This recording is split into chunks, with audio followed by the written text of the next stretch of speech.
Minha galerinha do Pod tá aqui. Hoje eu estou muito honrado aqui nesse podcast, porque eu tô com uma pessoa assim, ilustre, gente boa, inteligentíssima. Você tá curioso, né, pra saber quem que é. Então roda a vinheta que eu te conto tudo.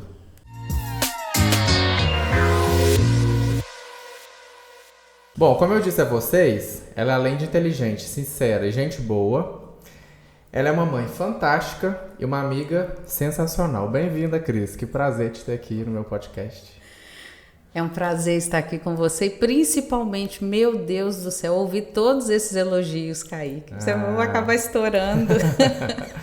Cris, Muito obrigada. me conta um pouco. Você sempre foi daqui do Melo? Não, eu sou um pouquinho nômade. Eu nasci em Belo Horizonte. Depois, o meu pai e a minha mãe mudaram para Janaúba. Moramos uma temporada em Janaúba. Depois, uma cidadezinha próxima lá que chama Jaíba. Essas duas cidades no norte de Minas. Depois, meu pai mudou para cá, para Desterro do Melo. Conheceu o Desterro do Melo, como falam, né? Depois que prova da água daqui, não vai embora nunca mais. Nunca mais. Isso já fazem já fazem 40 anos que nós estamos aqui. E também morei um tempo com a minha avó em Ponte Nova. Lá eu estudei, depois eu vim para cá, para o Desterro do Melo. E por aqui fiquei. Constituí família. Você nasceu lá em Belo Horizonte. Você nasceu em Belo Horizonte? Belo Horizonte, no Hospital Sara Kubitschek. Ai, chique. E aí, de lá, vocês foram pro norte de Minas? Pro norte de Minas. Eu e a minha irmã, Daniela, que é um ano mais nova que eu, nascemos em Belo Horizonte. Depois disso, nós fomos pro norte de Minas. Ah, entendi. E lá você ficou durante muito tempo, sua infância foi lá?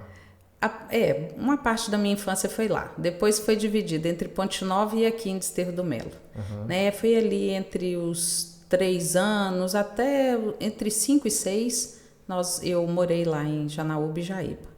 E, nossa, foi uma infância maravilhosa. Aí Ponte Nova você resolve vir quando você tá mais velha? Ponte Nova eu vim já ali na adolescência. Fui para Ponte Nova ali com mais ou menos entre 5 e 6 anos. Estudei lá do prezinho até a antiga quinta série, né, que hoje é o 6º ano. E eu vim fazer a 6ª série, o 7º ano aqui. Então, daí eu fiquei direto. A partir daí eu morei aqui, concluí o 9º ano, que era a 8ª série. Fiz depois o ensino médio e depois faculdade e continuo aqui até hoje. Quando você muda pro Melo, você não sai daqui mais? Não saí daqui mais. No máximo ali em Barbacena, porque trabalhei ali um tempinho, durante uns 3, 4 anos, mas todo final de semana eu estava aqui. Vocês consideram uma melense, então? Com assim, certeza, assim, 40 anos, né? Isso tudo? Sim, hoje eu tenho 46, então há 40 anos nós moramos aqui. Ah, bacana. E, Cris, aí nisso você vem pro Melo, daqui você termina o seu ensino regular e faz faculdade? E fiz a faculdade. Fez em? São João del Rei. São João del Rei. Isso, na UFSJ. Você fez o quê? Química. Ah, você é formada em Química. Formada em Química. Aí dei aula de Química aqui pro estado e na escola Tita Tafuri eu dei aula de Ciências. Fui seu aluno. Que foi isso, você foi meu aluno. Fui seu aluno na aula de Ciências, eu lembro. Foi na quinta série. Aí na minha época ainda era quinta série. Era quinta série, isso mesmo. Foi isso mesmo. E aí nesse meio tempo de faculdade, você conhece a Leandro? Onde que entra essa história? Quero que você me conta tudo. Eu conheci o Leandro ali pouco depois que eu fiz o vestibular. Já estava esperando o resultado do vestibular. Fiz o vestibular na época, foi ali em dezembro. Eu e a Leandro começamos a namorar entre janeiro e fevereiro do ano seguinte. E começamos a namorar e estamos juntos até hoje. Casamos, conheci ele aqui em Desterro do Melo. Ele sempre vinha fazer os bailes aqui, montava, né, fazia a montagem do som. Ele sempre trabalhou com sonorização. E foi num desses bailes que eu o conheci. E um dia ele mandou um recado que queria conversar comigo. E aí começamos a namorar.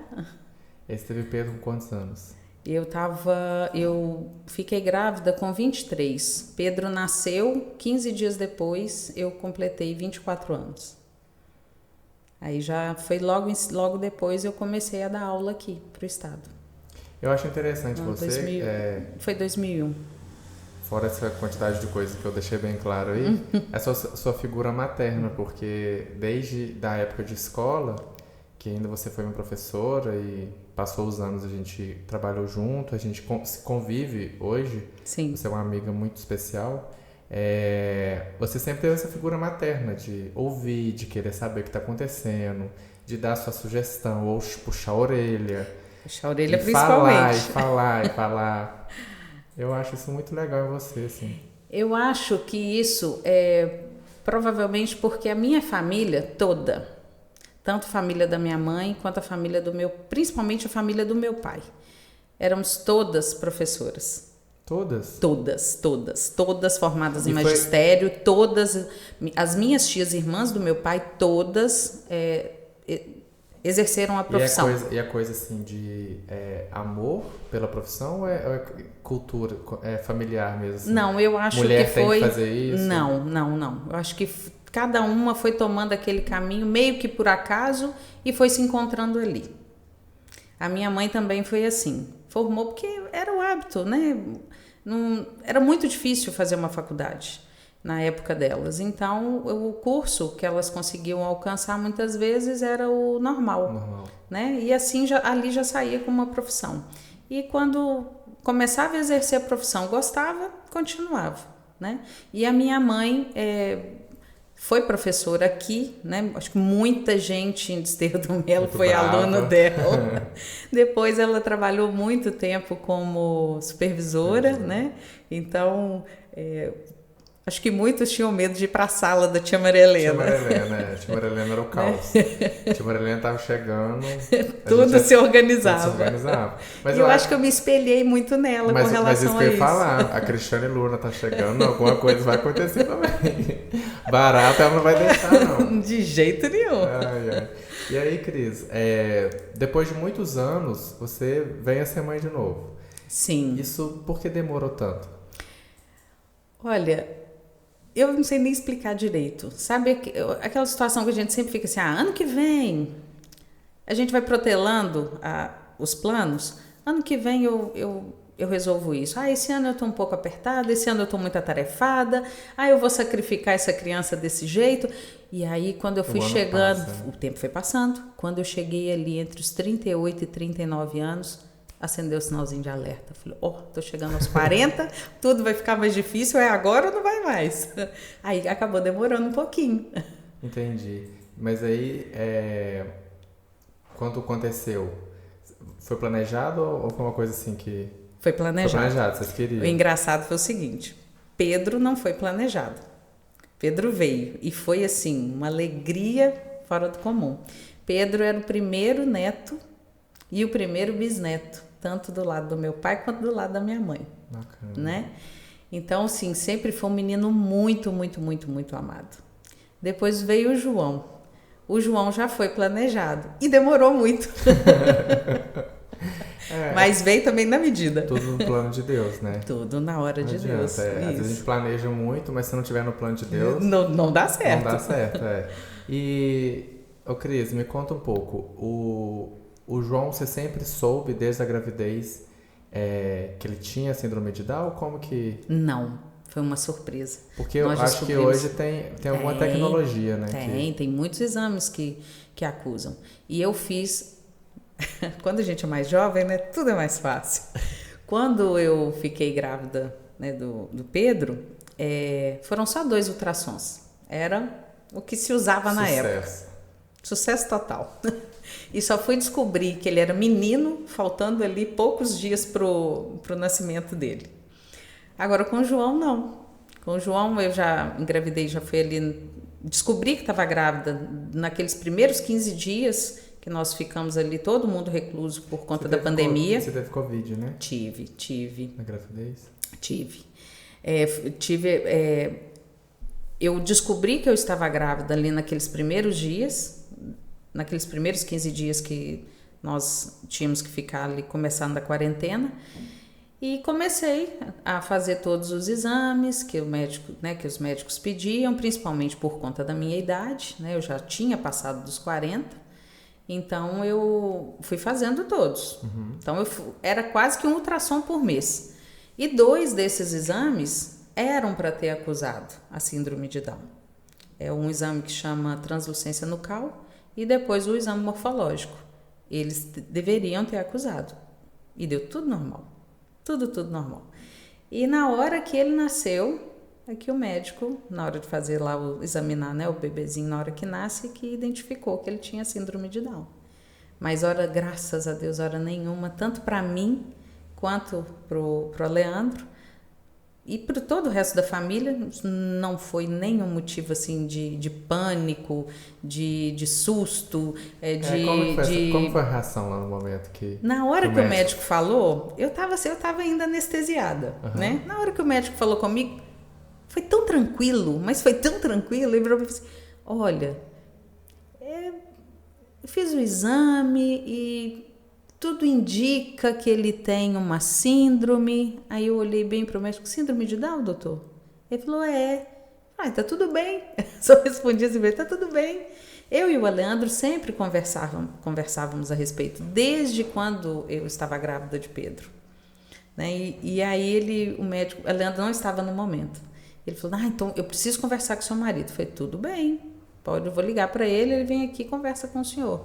Mas o senhor está preocupado com o quê? Não, é porque eu tenho que falar com ele. Falei, se eu estiver preocupado dele rejeitar ou achar ruim, pode ficar tranquilo que aqui não tem desse problema não. E realmente, o médico, o Leandro, voltou no hospital, que o Leandro acompanhou o parto. E ele precisou sair. Depois ele retornou ao hospital.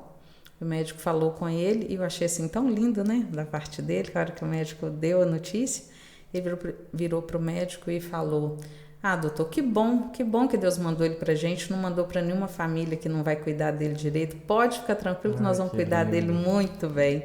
E realmente, todos nós amamos ele muito, ele é muito bem cuidado. E você falou uma coisa aí, realmente, eu vejo muitos casos, assim, não sei se a gente tem por perto, mas eu já vi muito noticiário de pai abandonar mesmo, né? Sim, infelizmente.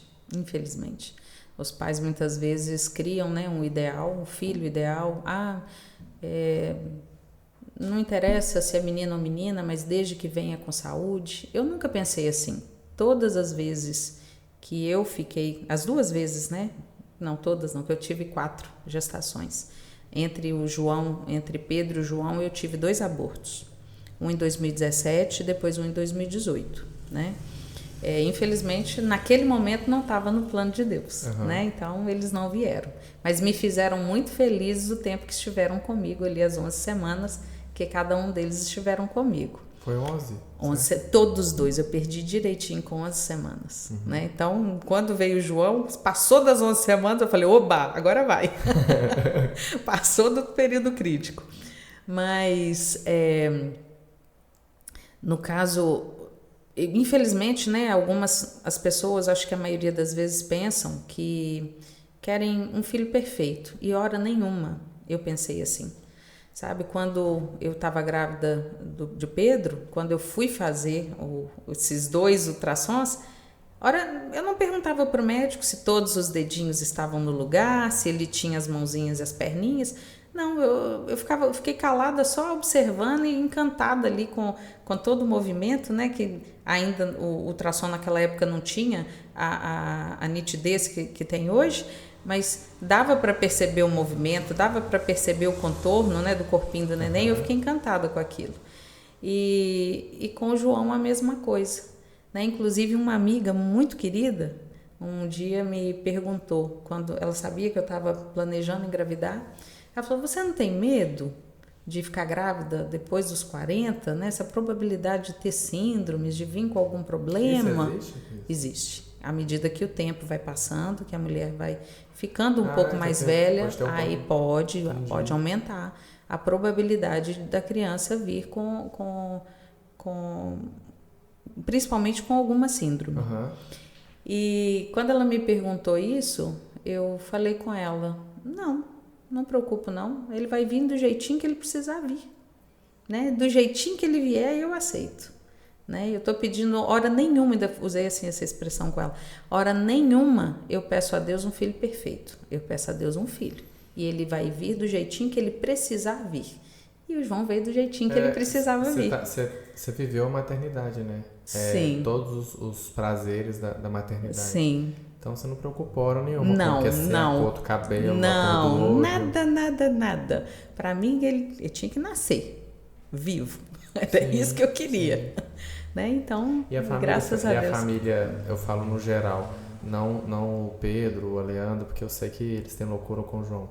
Mas o restante da família, você preparou de alguma forma? Você teve que preparar eles? Não. Alguma coisa assim? Não, eu Foi simplesmente... supernatural? Foi. Simplesmente na hora que eu saí do hospital... Quer dizer, antes de eu sair do hospital, muitos tios, primos começaram a mandar mensagem, né, me desejando os parabéns. Aí, rapidinho, eu já dei um jeito de falar. Graças a Deus tá tudo bem, tudo indica que ele... Fui falando assim, naturalmente, tudo indica que ele tem síndrome de Down e graças a Deus, daqui a pouco nós estamos saindo do hospital e agora é vida que segue. Você foi direto, então? Fui direta. Né? Fazer o quê? Não tem como esconder, não tem como... Isso faz parte dele, né? Sim. E nós amamos ele do jeitinho que ele é. Né? E como amamos Pedro do jeito que ele é. Sim.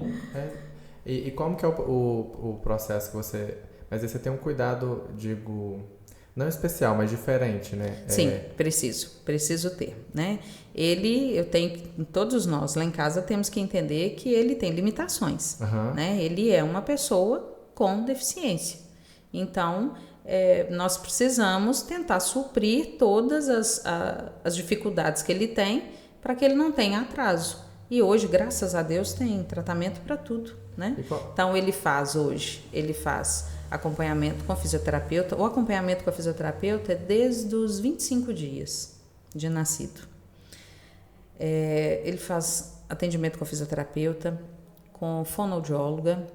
Tem o atendimento na PAI, né, que é ali em conjunto, fisioterapia, fonoaudiologia e terapia ocupacional. E hoje ele faz a hidroterapia lá também. E também tem um atendimento também com uma terapeuta ocupacional também fora da PAI. Hoje são esses profissionais que cuidam dele. E eu costumo brincar que ele tem a agenda muito mais agitada que a minha. Ele só tem folga na quarta-feira. O resto da semana ele tem tratamento. Mas você acompanha? Todas as sessões. Algumas, quando eu tenho alguma coisa muito, muito, muito, muito importante que somente eu posso fazer, justamente naquele horário das terapias dele, é que aí Leandro ou Pedro levam, né? Mas que coisa de mãe, né? Eu fico assim, esse menino não vai levar no horário certo, não vai corresponder do jeito que precisa. Ou você pode até deixar, mas vai ficar no telefone o tempo todo. E aí, deu certo? Ele obedeceu, ele fez tudo. Mas o engraçado é que ele obedece Pedro muito mais do que eu. Mas filho com a mãe, né? E eu não sou de passar a mão na cabeça. Ele chora que não quer fazer, mas tem que fazer. Ele vai até tem que fazer e pronto. Agora com Pedro não. Pedro só fala com ele, parou, viu, João? Para de chorar, tá feio. Ele pega e faz na hora. Engole o choro e faz. Ô Cris, eu vou te encher de perguntas, mas porque eu fico curioso. Eu tô vendo seus olhos brilhando assim, falando, então eu fico querendo saber também, nem só de curiosidade, de aprender com você. Sim. Quando alguém fala, você usou o termo aí, deficiência. Se alguém chega perto de você e fala alguma coisa neste termo, você se sente ofendido? Não. Ofendida? Não. Eu sinto ofendida se alguém falar que meu filho é deficiente. Ah, sim. Sim, Tem, meu filho tem diferença. Tem diferença. Eu me sentiria ofendida se uma pessoa, como já aconteceu, uma única vez, graças a Deus, uma pessoa quis me agredir numa determinada situação e falou, você também tem um filho deficiente. Então, usou a situação do meu filho para me agredir. Para te agredir. Então, isso aí eu fiquei bem chateada, magoada, com muita raiva, mas a raiva passou. Mas falar, às vezes algumas pessoas, né, quando eu falo, o João nasceu com síndrome de Down, algumas pessoas falam assim, ai, coitadinho. Eu compreendo. Né? Infelizmente, era a visão que as pessoas tinham lá atrás, que uma pessoa com síndrome de Down era incapaz de fazer qualquer coisa, né? E não é. Hoje eles podem ser o que eles quiserem ser. E qual que é o termo que seria correto? Hoje, o termo correto é falar pessoa com deficiência. Pessoa com deficiência. Pessoa com deficiência, a deficiência faz parte dele, né? Entendi. Aquela limitação faz parte dele. Esse é o termo correto. É uma limitação, né? É, uma limitação. E com o acompanhamento correto, com os estímulos corretos, ele vai conseguir avançar e vencer essas limitações, né? Aí agora a gente vai pegar lá no fio da meada, que é a Cristiane, quase ribeirinha, vem lá do norte de Minas. Lá no norte de Minas. E aí, depois de tantos anos, o que deu na sua cabeça de entrar pra política, minha filha? Não sei. Minha vida de 2020 para cá foi um giro assim de 360, 3, 4, 5 vezes. Foi isso que aconteceu. Nunca imaginei entrar na política, nunca. Apesar de que meu pai era, né, político, meu pai foi vereador aqui em Desterro do Melo por 3 ou 4 mandatos, me parece, e acompanhava meu pai nas campanhas, porque na época aqui em Desterro do Melo não tinha mata-burro, era só porteira, fazendo a divisa ali entre as fazendas, entre os sítios. Então eu ia sempre com meu pai, quando ele ia fazer campanha, para poder abrir porteira. Eu acho que dos 3 filhos, o que mais participou fui eu. Mas nunca passou pela minha cabeça entrar na política. E depois, em 2020, foi no susto. Precisamos que mulher entre, a gente tem que compor a chapa com mulheres. E resolvi que ia. Só que aí vem a pandemia e eu descubro que estava grávida. Eu tive vontade de desistir.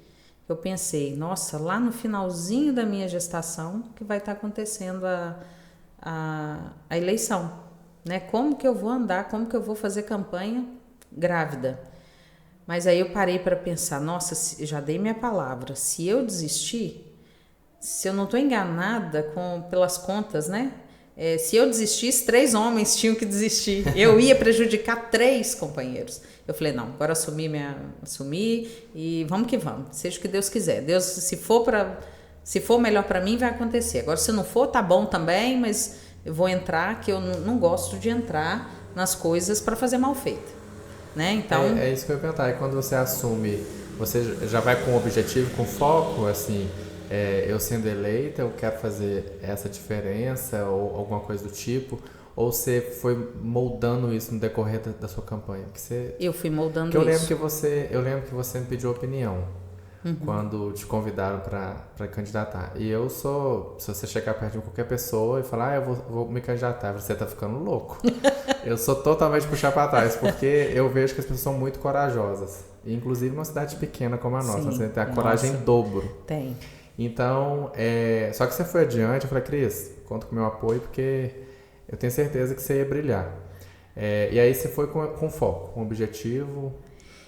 Você moldou não, isso? Naquele momento não. Eu fui... primeiro que eu não sabia direito como que ia ser, né, essa questão como que a gente ia fazer campanha, porque estava ali bem no meio da pandemia. E eu também não sabia como que o meu corpo ia se comportar nesse processo todo, porque eu já tinha passado os 40, né? Grávida. Tava um calor danado. Um dia chovia muito, outro dia fazia muito calor, outro dia fazia muito frio. Como os dias de hoje, né? Pois é. E só que o corpo da gente, né, principalmente a mulher grávida, fica, né, tudo fica mais difícil. Eu falei, não, vamos um dia de cada vez. Então, se eu conseguir vencer a campanha, aí, sendo eleita, eu vou começar a planejar. Entendi. Foi depois da eleição, então, que você começou a planejar. A planejar, né? Assim, mas Kaique, uma coisa para mim, isso está em mim. Eu não gosto de entrar em nada para fazer mal feito. Então, quando eu aceitei, né, ser candidata, eu quis dar um passo de cada vez. Foi a primeira campanha. Então, vamos fazer a campanha bem feita. E assim eu fiz. Eu acho que eu sou uma das poucas candidatas na época que rodou o município inteiro. Inteiro. Eu fui em todas as regiões, passei em todas as casas. A casa que eu não visitei é porque na hora que eu cheguei não tinha ninguém. Mas eu passei em todas as casas. Tem até um caderninho lá em casa que eu anotei. Dia a dia, cada casa pela qual eu passei. E assim que eu fui eleita, aí eu comecei a planejar como seria, né? Ali Seu depois, dia a dia, o meu dia a dia fazer. como vereadora, né? Assim, mas sempre tendo em vista que eu quero sempre fazer tudo bem feito, sempre fazer o melhor. E outra coisa, ser sempre coerente com tudo aquilo que eu ensinava na escola, né? Então, porque o meio político, a gente tem que tomar muito cuidado. Ele é um meio maldoso, ele é um meio sedutor. Sim. Então, se a gente não tiver os valores da gente muito enraizados, você tiver convicção daquilo que você acredita e que você quer, você se deixa levar. Então, eu tenho essa preocupação todos os dias. Eu sou até muito enjoado com esse negócio de coerência, que as pessoas que convivem comigo até conhecem essa frase, que eu falo assim, sustenta o que fala. Porque é muito difícil hoje eu falar pra você, Cris, eu gosto muito de você. Aí daqui, não sei, 1 ano e meio eu odeio a Cris. Mas não é essa questão de odiar, porque pode acontecer alguma coisa entre nós que eu vou te odiar. Mas eu tenho que ter a coerência de que lá atrás eu gostava de você. Então eu tenho que engolir e vida que segue, você pra lá e eu pra cá. Porque eu tenho que sustentar o que eu falei lá atrás, entendeu? Sim. Isso pra mim é várias máscaras, né, que você vai usando no decorrer do tempo. Então eu sou enjoado com esse negócio. Eu sustento o que você falou. Se hoje eu tô te ameaçando de morte, amanhã você não vem me abraçar, não. Concordo. Sabe? Essa questão da coerência que você falou, eu acho muito, muito importante. Eu elogiei muitos candidatos que fazem, na verdade, né? Porque a gente vai ter muitas eleições pra frente aí. Fazem campanhas limpas, é honesto um candidato com o outro. Eu acho a política não é feia. O que é feio é a politicagem. Né? O maltratar, o fazer maldade, o leve trás. Eu acho que a politicagem, ela é chata, ela é feia. Sim. Mas o falar de política, políticas públicas, a importância disso para nossa vida, a importância das esferas, o que cada um faz, eu acho que todo cidadão tinha que discutir isso. Agora, politicagem, eu já acho que é um caminho, assim, sem volta e vicioso, como você disse, né? Sim. As pessoas, elas são atraídas por aquilo, né? A politicagem ela é tão suja no sentido de que não é uma coisa legal, que ela te seduz para aquele caminho e quando você vê, você já está lá. Você não consegue mais sair. Eu acho que para sair, só saindo mesmo, né, de tudo. Ou a pessoa vive aquilo o resto da vida. Eu acho que quem é do meio da politicagem não consegue sair, não. Mas se você tem uma consciência tranquila, que sabe discutir política, eu acho a política não é tão ruim assim. Quando você fala, eu não gosto de falar de política. Tem muita gente que fala disso, né? Entre política eu não entro. Mas não é questão da política de partido. É falar dos nossos direitos, aquilo que é de política pública.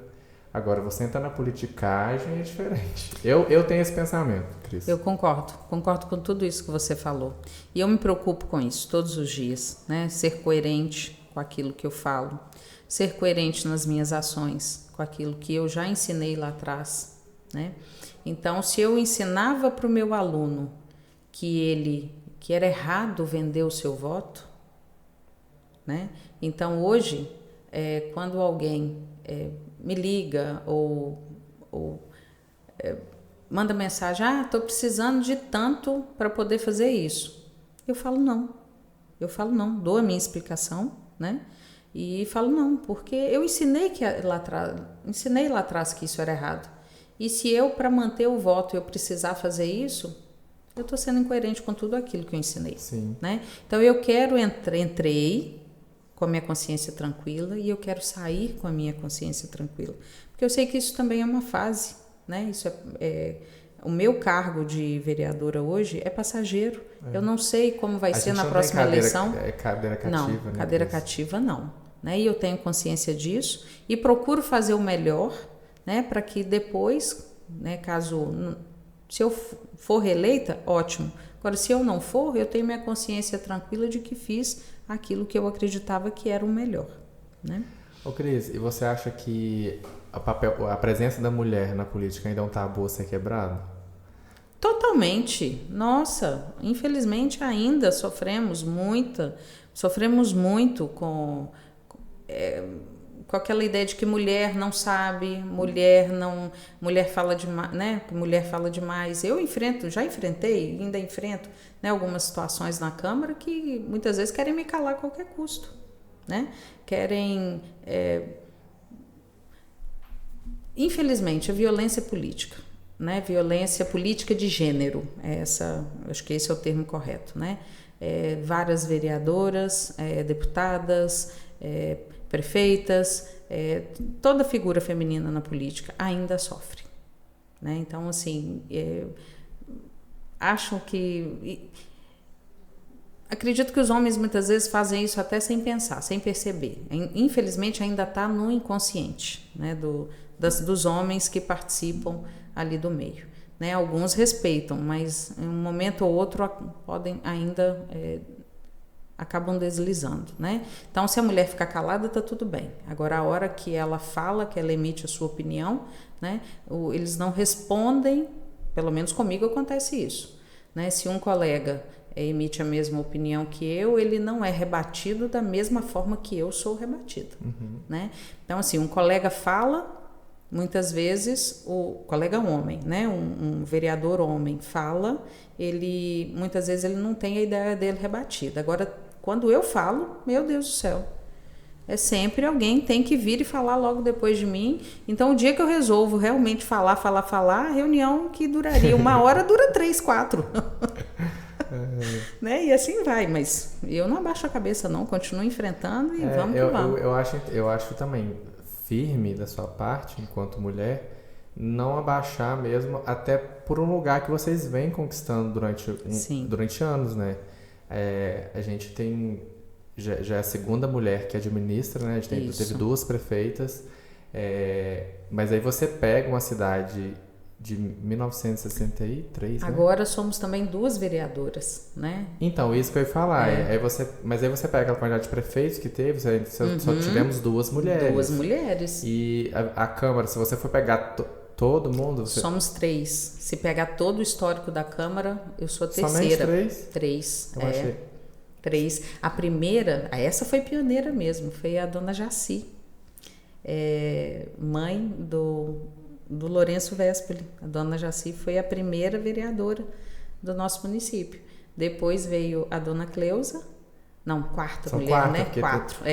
Depois veio a dona Cleusa, depois acho que veio a Márcia e depois eu. Você. Isso. Eu achei que tinha mais, Cris. Não. Eu já ia falar. Vamos Então, olha 4. pra você ver esse histórico todo. Olha, quantos homens já passaram na pela Câmara. História do nosso município? Já passou. Só 4 mulheres. Sim, realmente, é um tabu ser quebrado. Tabu ser quebrado. A presença feminina. Eu acho assim que não é tanto por cumprir tabela, digamos assim, dentro da campanha ali, porque tem uma meta, né? Eu acho que o partido tem que... O partido tem que cumprir por isso mesmo, porque infelizmente a mulher não era estimulada a estar presente, então veio aí essa regra para meio que obrigar que assim alguma mulher vai ter pelo menos a chance de estar ali para poder concorrer, né? Eu acho que quanto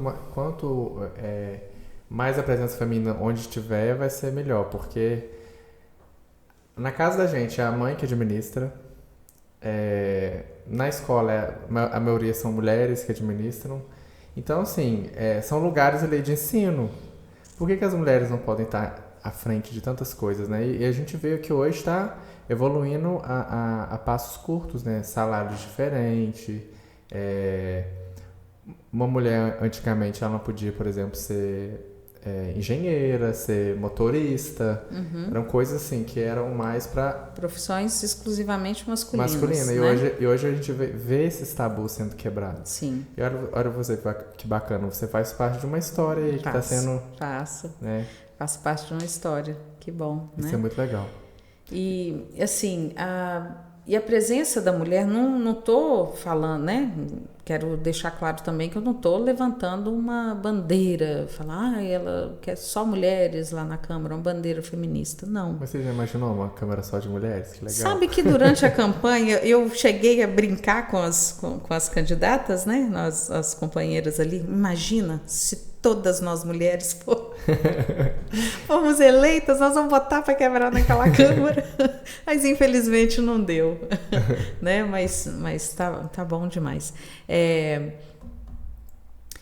Como eu disse, eu não estou querendo levantar, né, essa bandeira, falar que a mulher é melhor do que o homem. Não, eu acho que os dois se completam, né, o homem com as suas características, a mulher com as suas características, e se conseguem conviver bem, a gente tem um equilíbrio, né? A mulher muitas vezes pondera um pouco mais, né? O homem, às vezes, ele é muito afoito, ele quer fazer, quer brigar. A mulher chega e consegue fazer, vamos prestar atenção tem nisso. Delicadeza, né? Uma certa delicadeza para falar, às vezes também para tratar as situações, a gente consegue contornar com jeitinho, né, e direcionar aquilo que precisa. Eu vi num filme uma vez uma expressão que né, uma fala que eu gostei muito. O pai constantemente falava que o homem era a cabeça da casa, o homem era a cabeça da casa. Então o homem podia tudo. E um dia a filha, que queria estudar, o pai não queria, e a filha repete a frase para a mãe: já sei, mãe, o homem é a cabeça da casa. Aí a mãe responde para ela: e a mulher é o pescoço. Seja inteligente, você vai direcionar a cabeça para onde você quiser.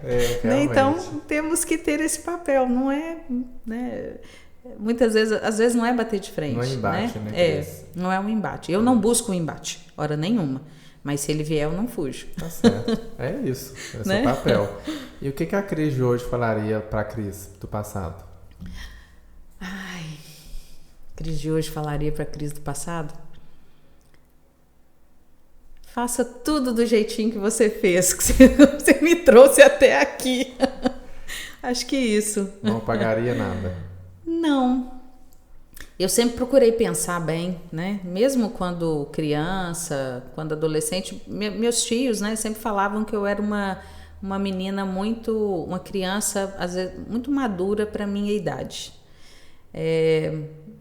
Eu não consigo agora, assim, me recordar de alguma situação que eu faria diferente, não. Porque, graças a Deus, hoje eu tenho minha consciência, assim, bem tranquila com tudo, né? Talvez tenha um pouquinho mais de paciência com... Sempre fui paciente, mas tem um pouquinho mais de paciência ainda, né? Nunca, acho que nunca é demais. Nunca é demais, né? Eu preciso aprender. Na fila da paciência, passei direto. Você passou direto? Passei direto. Ô, Cris, eu sei que você é uma ouvinte assídua do Pode Estar Aqui, você sempre está acompanhando os podcasts, comentando alguma coisa sobre algum episódio. Eu sei que você assistiu o episódio da Érica. Sim. Inclusive, mandou um beijo pra ela. Eu também mando um beijão pra você, tia Érica. Você falou várias vezes aí, eu depois dos 40, eu depois dos 40, você citou isso várias vezes. E um dos nossos assuntos que eu discuti que eu conversei com a Érica foi em relação à crise da meia-idade, na crise dos 50, a crise da idade, enfim. Você passa esse sufoco? Você Não. vai ficando mais velha, vai te dando aquela agonia? Não. Como que é pra você? Não, pra mim, graças a Deus, é bem tranquilo. Ainda não tive isso, não. Não sei amanhã ou depois se isso vai mudar em mim, mas até agora não. Não tenho vergonha de falar a minha idade, né? Eu tenho até muito orgulho, acho muitas vezes, graças a Deus, a minha família, né, uma família de pele muito boa.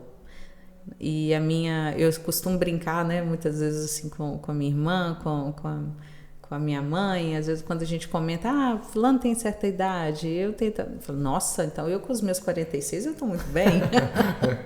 Então eu não tenho, até então não tenho problema nenhum, não.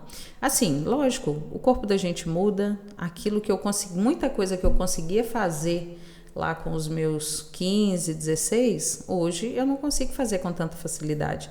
Mas eu acho que isso é uma coisa que a gente tem que ir preparando a cabeça da gente, que o tempo vai passar. Isso é fato, não tem como eu correr dele.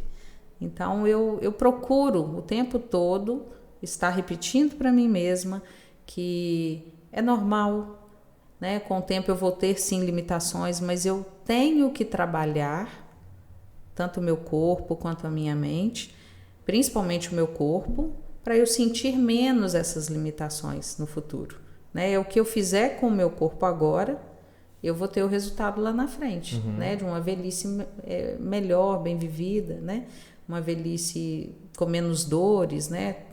com menos limitações, vai depender do que eu fizer, da alimentação que eu tiver agora e com as atividades físicas que eu fizer. Você pratica atividade física? Ah, tô meio parada, tô precisando. Eu sei e agora o João tá me obrigando a voltar, né? Ter que fazer. Minha vida tá muito corrida. Eu sei que você gosta né? de dança, né? Gosto. E assim, hoje o pesar que eu tenho é de não ter o tempo para dança. Mas o tempo é a gente que faz, né? Então, se eu não estou tendo tempo é porque eu não estou organizada. Então, eu preciso me organizar e voltar. Mas aí é onde que mora o perigo, né? Porque a gente admite isso. Eu também admito que eu não pratico atividade física porque eu não me organizo meu tempo. Preguiça. Chego em casa, é preguiça mesmo, porque tempo a gente tem. Mas a gente sabe disso, mas não reage. E aí? Sim. Como é que fica? Agora eu tenho que reagir. O João tá me obrigando a reagir. Porque senão eu não vou conseguir acompanhar ele. Né? Eu preciso acompanhá-lo. E eu tive esse choque, né?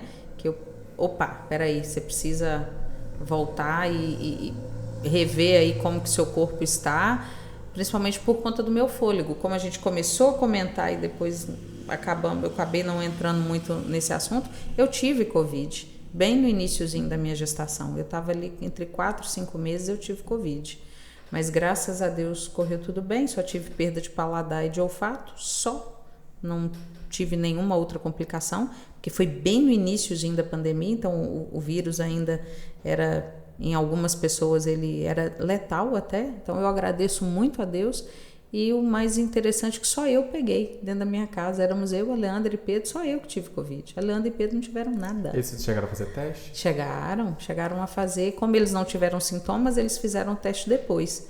E o teste deles não acusou nenhum anticorpo. Depois, se eles tivessem tido doença, eles acusariam a presença do anticorpo. Não acusaram nada. Então, só eu que tive. E infelizmente hoje o que eu percebo, a sequela que ficou para mim mais evidente foi a falta de fôlego. Então, quando eu subo ali aqueles lances de escadas ali da prefeitura, eu chego lá no último degrau, quase colocando o pulmão para fora, né? E quando eu subo o morro aqui também, porque eu não subo devagar, eu subo sempre num ritmo mais acelerado. Então eu chego aqui no finalzinho do morro também bastante ofegante, mas isso eu preciso corrigir, né? E vou corrigir. Eu sei uma coisa assim, que eu até já comentei isso, que eu admiro muito em você, que é a sinceridade. Gente falsa, você prefere manter por perto pra ver qual que é o jogo dela ou vai pra lá? Eu prefiro que vá pra lá. Prefere que vá pra lá? Prefiro que vá pra lá e não vai mudar, né? Então assim, não distrato, não trato com falta de educação, mas prefiro que ela fique no cantinho dela. Isso é bom, né? Gente falsa não dá pra... Não, porque tudo que ela falar pra mim eu não vou poder confiar. É verdade. E você tem planos pro futuro que a senhora prefere viver o dia a dia? O único plano que eu tenho pro meu futuro, hoje, né? Quer dizer, o único não, tenho alguns planos pro meu futuro. Quero viver bem, né, para estar bem com os meus filhos e com meu marido, né, com a minha família, mas ultimamente eu tenho preferido viver um dia de cada vez, porque tudo que eu fizer direitinho hoje, eu vou colher lá na frente, né? Então, acho que um dia de cada vez, um passinho de cada vez, isso. Você acha que o futuro a Deus pertence ou a gente pode fazer planos? No sentido de metas? Eu acho, não, a gente precisa das metas. Né, uma meta eu preciso senão a gente fica muito, né, aí a deriva. Então, voltando à pergunta que você me fez, né, o plano que eu tenho hoje é viver bem, viver o máximo, eu quero chegar aos 90, Sério? Eu quero chegar aos 100, quero, e na minha família tem históricos aí de longevidade, eu quero chegar bem, né, então para isso eu preciso trabalhar agora. Trabalho, não dá. Não dá. 90 de cama, né? Não, quero chegar aos 90 ativa, né? Como as minhas avós chegaram, fazendo pilates, passeando, viajando de ônibus. Eu quero. Então, para isso eu preciso trabalhar agora, né? Para poder chegar lá. Quando eu penso em velhice, eu não consigo me enxergar assim. com 90, igual tem gente que fala, eu quero ver 90, 100. Eu não consigo viver assim. Eu acho que é muito. Não, eu consigo, acho que eu tive esses exemplos. Eu amo a vida, mas eu penso assim, já é errado que você aposenta todo dificultoso, né? E aí eu não sei, eu acho que vem uma tristeza, sabe? Que ele vai ficando triste, porque você sabe que cada dia que passa, tudo bem, cada dia que passa hoje, a gente não sabe o dia de amanhã, pode acontecer qualquer coisa. Mas você imagina, você é idoso, aí hoje pode ser o último dia. Hoje pode ser o último dia. Eu não sei, eu acho que eu também sou muito ansioso, né? Então eu já tô sofrendo, pensando por uma coisa que eu nem sei se eu vou chegar lá. Mas é um assunto que não me deixa assim muito empolgado, não. Eu não fico muito empolgado em pensar com 80, 90, igual você. Não, eu penso, acho porque tenho esses exemplos, né? A mãe do meu pai faleceu com 96. Muito bem. Uhum. Ela só adoeceu para morrer, né? Eu acho que esse é o privilégio das pessoas boas, né? Adoecem e rapidinho vão, que Deus quer essas pessoas boas também lá perto deles, e não teve sofrimento. Uhum. E ela viveu muito bem, cabecinha lúcida, dando bons conselhos para todo mundo, ensinando as receitas de chá para todo mundo, fazia almoço, varria a casa, dançava. Quando ia para as festas, era a primeira a entrar na pista de dança e a última a sair.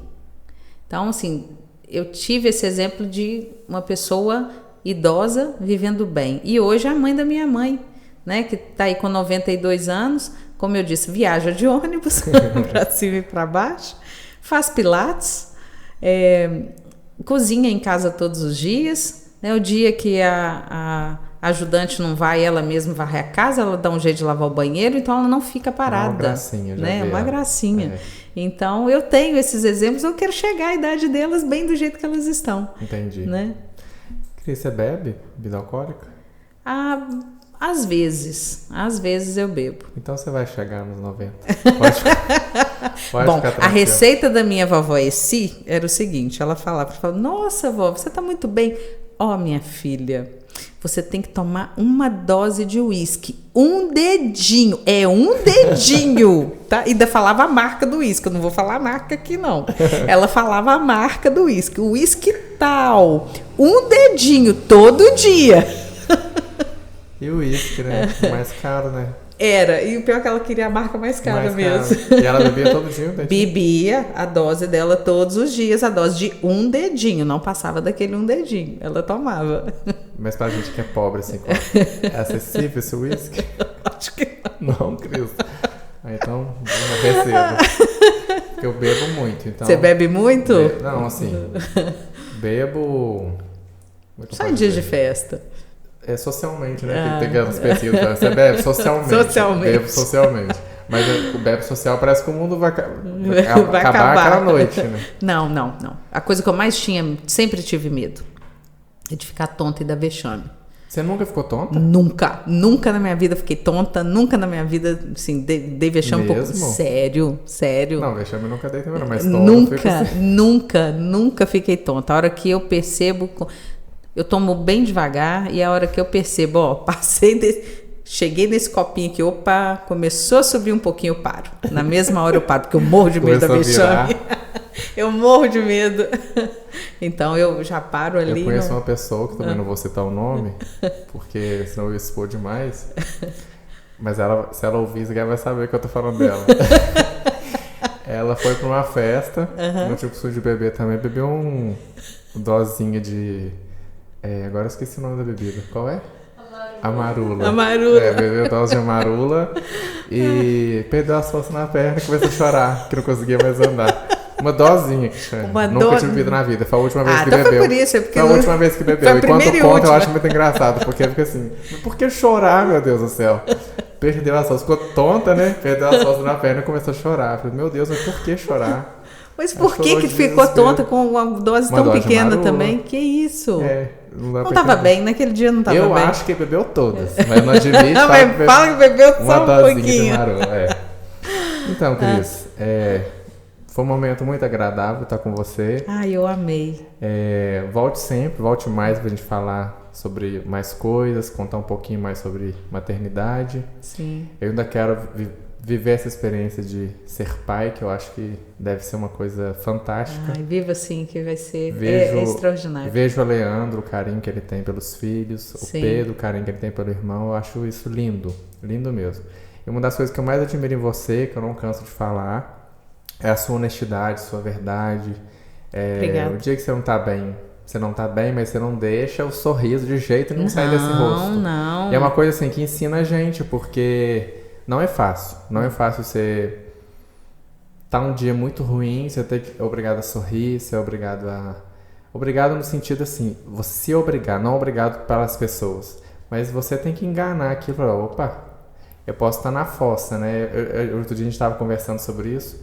É um meme que tem no Facebook, que é um ônibus, aí tem duas paisagens, né? De um lado e do outro.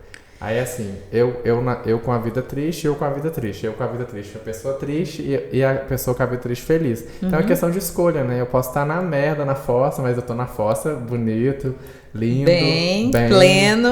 Então é isso, eu acho que você inspira. Você me inspira, ensina. E cada vez que você chega, às vezes contagiante, aí você desabafa alguma coisa, ai, não tá legal, tal coisa, mas você tá alta astral. Sim. Se a pessoa não te conhece, né, no íntimo, ela vai, não, a Cris tá sempre maravilhosa, mas não é isso, que a gente é humano, né? A gente tem dias de fraqueza. Sim, a gente tem dias de fraqueza, mas o que eu acho que precisa ficar bem claro é que eu nesse processo todo, eu não me engano. Eu me obrigo a estar bem, a sorrir, porque eu acredito que se eu sorrir, eu vou atrair coisas boas. Eu não quero deixar a tristeza tomar conta de mim. Então, eu ouvi também uma vez o seguinte, que palavra é verbo e verbo é ação. Aquilo que eu falo, eu reforço e eu vou concretizar. Então, se o dia pode estar, como você disse, uma merda, mas se todo mundo que passar perto de mim perguntar, como que você está? Eu falo, eu estou bem. Eu não estou me enganando. Eu só estou falando aquilo porque eu quero atrair para que as coisas realmente fiquem bem. Porque se eu também olhar para trás, eu vou ver que tem pessoas que estão piores do que eu. Sim. Né? Então eu acho que o meu problema é muito grande, mas tem pessoas que passam por situações muito piores do que a minha. E graças a Deus, hoje eu tenho essa consciência. Então eu não me engano, não procuro me enganar. Eu procuro falar, para reforçar, porque eu quero que as coisas fiquem bem, né? Fiquem bem e cada dia melhores. Eu me permito chorar, né? A hora que eu tô com vontade eu choro. Se eu tô com vontade de brigar, lógico, eu não vou agredir ninguém, mas se eu precisar falar, eu falo. Se eu precisar brigar, eu brigo, mas sem dar escândalo, né? E eu tenho que respeitar meus sentimentos. Então, fazendo isso, eu vou fazer com que as coisas dentro de mim fiquem equilibradas e melhorem, né? Então, é isso que eu procuro fazer. Então, que bom, eu fiquei muito feliz em saber que eu inspiro. Que alegria a gente ter você aqui hoje no nosso muito obrigada. Eu tô oitavo episódio. Nossa, você tá aqui com a gente no oitavo episódio. Ai, muito obrigada. Estou muito feliz mesmo com a sua presença eu também. aqui. Ouvir de você cada vez que você fala é um aprendizado a mais. E, assim... e eu só falo aquilo que eu acredito. Tá? Isso você pode estar certo. Um professor, uma vez, vou falar rapidinho, um professor de filosofia na UFSJ, um dia deu um trabalho para a gente fazer e ficou um trechinho pequenininho, né? Era para falar sobre regras, dentro da ciência, sobre regras. E o grupo distribuiu um pedacinho para cada um e o pedacinho que sobrou para mim era falar da regra do jogo, a importância da regra na hora do jogo, do jogo de baralho, da brincadeira. E eu peguei aquele trechinho ali, estudei e falei. Depois de uma semana, o professor de filosofia encontrou comigo no corredor e falou assim, nossa, gostei de tudo que você falou. Eu falei, o que, professor? O que eu falei? Quando você explicou sobre as regras? Eu falei, era o que estava lá no livro que você mandou a gente usar. Menina, sabe o que eu gostei? Que você falou com uma convicção. Eu acreditei em tudo que você falou. Eu falei, então tá bom. Então, assim, eu procuro falar aquilo. Depois desse dia, eu não esqueci disso mais.